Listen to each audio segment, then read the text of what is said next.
Ils existent tant dans l'univers professionnel que dans la galaxie des services grand public. On peut les rapprocher des comparateurs de prix, mais ils fonctionnent différemment et ne concernent pas les mêmes produits. Les sites de demande de devis en ligne sont des services web bien particuliers que les marketeurs peuvent utiliser judicieusement. Comme de coutume, commençons par poser ce dont il est question. Qu'est-ce donc qu'un site de devis et qu'est-ce qu'une demande de devis ? La principale raison pour laquelle les gens vont sur Internet, c'est évidemment pour faire une recherche d'information. Et dans cette recherche d'information, il arrive que ce soit pour acheter un produit. Lorsque le produit est complexe, c'est difficile de pouvoir directement faire de la vente en ligne. Aujourd'hui, le point d'équilibre, c'est ce que l'on appelle effectivement les sites de devis ou la demande de devis, la demande d'information sur Internet. La demande de devis, c'est généraliste. Ça s'adresse vraiment à tous les univers thématiques pour lesquels le prix n'est pas forcément facile à trouver. Pour tout ce qui va être e-commerce, vous voulez acheter un téléphone portable, vous n'avez pas besoin de demander un devis, vous allez sur des sites de comparaison de prix, vous avez l'information.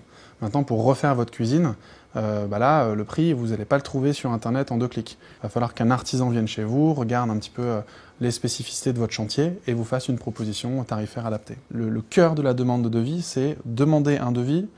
3 prestataires finaux vont vous rappeler pour vous proposer des tarifs et vous permettre de choisir. On est à cheval entre le comparateur et le courtier. On pourrait dire que dans cet univers du formulaire sur Internet, de la demande d'information sur Internet, ce qui est assez intéressant aujourd'hui, c'est qu'on commence à avoir une logique de spécialisation des acteurs. Chez Empruntis, on a des conseillers spécialisés par métier, qui sont des experts en crédit immobilier ou des experts en crédit consommation, par exemple, et qui requalifient chacune des demandes et qui font des analyses de finançabilité avec les clients. Et on a un moteur informatique dans lequel sont rentrés tous les scorings bancaires. Et nous comparons et discutons avec le client de la meilleure proposition que nous pouvons lui faire. Donc on fait une mise en relation par email, c'est-à-dire que la personne arrive sur le site de Companeo, elle remplit un questionnaire qui est un mini cahier des charges qui va lui prendre 1 minute.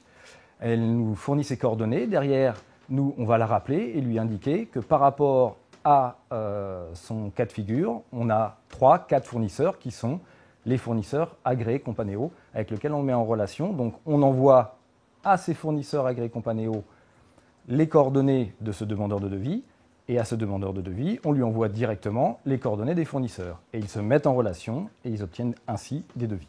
Les grands acteurs qui sont sur le métier de la demande de devis, en fait, il y a un peu 3 types d'acteurs. Il y a les acteurs finaux, les artisans, parfois des grands groupes comme EDF, ENR qui répondent, ou EDF Bleu Ciel qui répondent aux besoins des clients, qui ont leur logique de captation propre. Vous avez dû voir des publicités pour l'un ou pour l'autre de ces clients. Il y a des intermédiaires, des plateformes spécialisées sur une thématique. On pense à quels travaux, 1, 2, 3 devis, Cotatis, etc.